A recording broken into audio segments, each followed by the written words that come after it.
नमस्कार, आवाज इंडिया में आप सभी का स्वागत है। मैं हूं सीमा और नजर डाल लेते हैं दिन भर की टॉप 20 खबरों पर। प्रधानमंत्री नरेंद्र मोदी ने दी जे मियांग को कोरिया गणराज्य का राष्ट्रपति चुने जाने पर बधाई। उन्होंने भारत ROK विशेष राजनीतिक साझेदारी को मजबूत करने के लिए अपनी प्रतिबद्धता व्यक्त की। ली जे मियांग ने 49.4% वोट के साथ चुनाव जीता और अपने प्रतिद्वंदी किम मुनसू को हराया। सीजेआई जस्टिस BR गवई ने न्यायपालिका में भ्रष्टाचार के मामलों पर चिंता जताई है। उन्होंने कहा है कि ऐसी घटनाएं जनता का न्याय व्यवस्था पर विश्वास कम कर सकती हैं। जस्टिस यशवंत वर्मा के बंगले पर भारी मात्रा में कैश मिलने पर उन्होंने प्रतिक्रिया दी। सीजेआई ने कहा है कि न्यायपालिका में भी भ्रष्टाचार के मामले सामने आना दुखद है।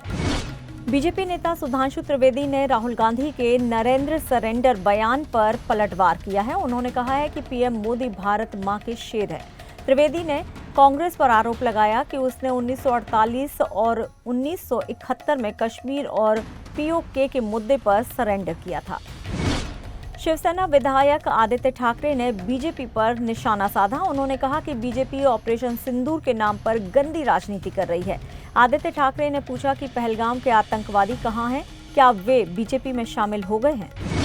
AIMIM अध्यक्ष असुद्दीन ओवैसी की तारीफ में हैदराबाद में मेट्रो स्टेशन के पिलर्स पर पोस्टर्स लगाए गए हैं।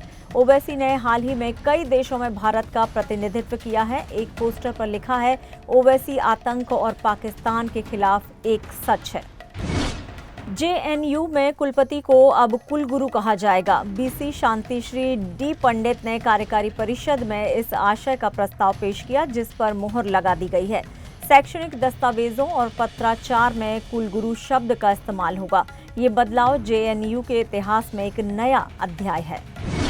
मई में ईरान की यात्रा के दौरान लापता हुए 3 भारतीयों को तेहरान पुलिस ने बचा लिया है। भारत में ईरान दूतावास ने मीडिया रिपोर्ट्स का हवाला देते हुए ये जानकारी दी है। लापता हुए तीनों लोग पंजाब से ताल्लुक रखते हैं।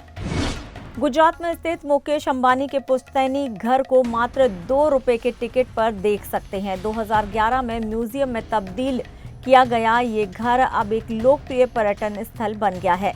यहाँ पर अंबानी परिवार के इतिहास को करीब से जान सकते हैं। सिक्किम में भूस्खलन के बाद भारतीय वायुसेना ने राहत अभियान शुरू किया है। Mi-17 हेलीकॉप्टरों ने राहत सामग्री गिराई और NDRF की टीमें भेजी गई। वायुसेना ने सुदूर क्षेत्र में 33 फंसे हुए व्यक्तियों को निकाला है, जिनमें 2 अमेरिकी नागरिक भी शामिल हैं। राहत अभियान तेजी से जारी है।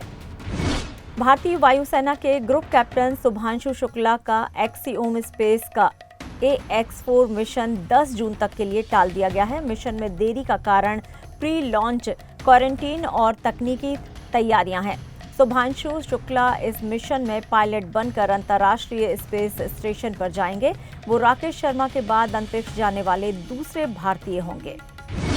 एलन मस्क ने ट्रंप के टैक्स एंड स्पेंडिंग बिल की कड़ी आलोचना की है। उन्होंने इसे घिनौना और शर्मनाक बताया है। मस्क ने कहा है कि इसके लिए मतदान करने वालों को शर्म आनी चाहिए। उन्होंने बिल पर अपनी असहमति जताई। अमेरिकी राष्ट्रपति डोनाल्ड ट्रंप ने स्टील और एल्यूमीनियम पर टैरिफ बढ़ाने का फैसला लागू कर दिया गया है, जिसमें अब इन पर 25% के बजाय 50% टैरिफ लगेगा। ये फैसला घरेलू उद्योगों को बढ़ावा देने के लिए लिया गया है। हालांकि ब्रिटेन से आयातित स्टील और एल्यूमीनियम पर 25% टैरिफ ही लागू रहेगा। शेयर बाजार में आज तेजी देखी जा रही है। सेंसेक्स 254 अंक ऊपर 80,991 के लेवल पर है, जबकि निफ्टी 71 अंकों की बढ़त के साथ 24,613 पर ट्रेड कर रहा है। बाजार में सकारात्मक माहौल बना हुआ है। सोने और चांदी की कीमतों में तेजी देखी जा रही है। चांदी की कीमत 1 लाख के पार हो गई है, जबकि सोना भी लगभग 1 लाख के स्तर पर पहुंच गया है। MCX में दोनों धातुओं में 0.8 से 0.14% की बढ़ोतरी दर्ज की गई है। दोनों धातुओं की मांग बढ़ने से कीमतों में उछाल आया है। बॉलीवुड एक्टर सोनू सूद को मिस वर्ल्ड फेस्टिवल में ह्यूमैनिटेरियन अवार्ड से सम्मानित किया गया। ये अवार्ड उन्हें कोविड-19 महामारी के दौरान उनके सेवा कार्यों के लिए दिया गया है। सोनू सूद ने कोरोना काल में लाखों लोगों की मदद की और अब भी समाज सेवा में सक्रिय हैं। रश्मिका मंडाना ने अपनी एक्टिंग को लेकर हुई ट्रोलिंग पर बात की। उन्होंने कहा कि मैं भी इंसान हूं, मुझे भी बुरा लगता है, एनिमल और सिकंदर में मेरी एक्टिंग को लेकर मुझे लोगों ने ट्रोल किया था। उन्होंने कहा कि अब वह नकारात्मक और प्रतिक्रिया के बीच अंतर करना सीख गई हैं।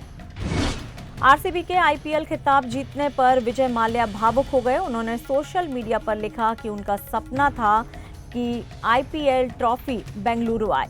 माल्या ने विराट कोहली, क्रिस गेल और एबी डिविलियर्स जैसे खिलाड़ियों को चुनने का उल्लेख किया। उन्होंने आरसीबी के प्रशंसकों को आईपीएल ट्रॉफी का हकदार बताया।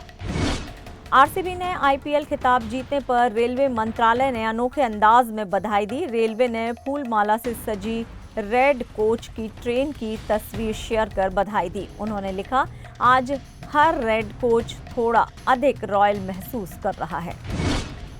बेंगलुरु के भयंकर ट्रैफिक जाम के कारण आरसीबी की विक्ट्री परेड हुई कैंसिल। ये जानकारी बेंगलुरु ट्रैफिक पुलिस ने ही दी। पंजाब किंग्स के मुख्य कोच रिकी पॉन्टिंग ने कहा है कि अनुभवहीनता के कारण टीम को हार का सामना करना पड़ा। युवा खिलाड़ियों में क्षमता है और वे आगे चलकर कई मैच जीतेंगे। पॉन्टिंग ने खिलाड़ियों का समर्थन किया और उनके भविष्य को उज्जवल बताया। फिलहाल टॉप 20 खबरों में इतना ही। आप देखते रहिए आवाज इंडिया। नमस्कार।